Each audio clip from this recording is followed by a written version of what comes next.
Hello everyone, I'm back with the 5th installment of a cock and bull story. Here with my friend Michael Lake. He's a well-known actor on Behind the Scenes, so check out his channel and Behind the Scenes. It's good fun. I laugh a lot. All right, here is the last part of my short story.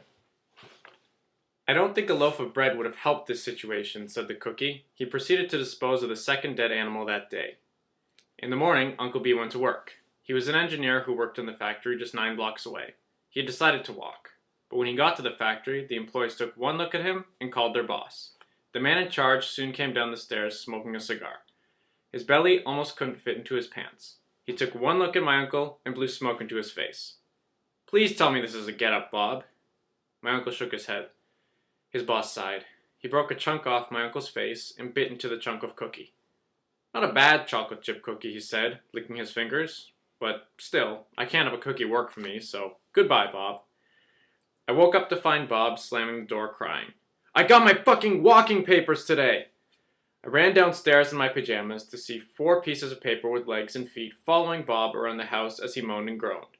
I hate my life, he said, as he kicked one of the pieces of paper. He went under the sink and tried to fix the leaky pipe in the kitchen, trying to calm down again. But because he was thinking about being out of work, he accidentally broke the pipe. He began smashing it against the floor angrily. Pipe down! Cried my father as he came down the stairs. Some people are still trying to sleep.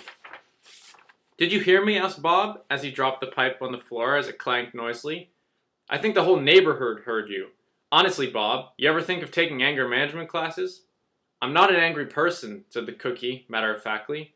Well, from your behavior, I doubt that. The cookie went on to sit on the couch for a while, and my father went back to bed for an hour. It was only 9 a.m., so I decided to sit down with the cookie and listen to how he had gotten fired. At 10, we heard the barking. It's a hot day, said the cookie, wiping his brow. Damn dog days. I looked out the window to see dogs of all shapes, colors, and sizes pass our house still barking.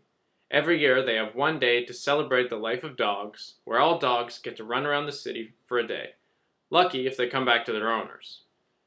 Here, have a cup of Joe, I offered, handing him a mug that held his brother Joe's ashes.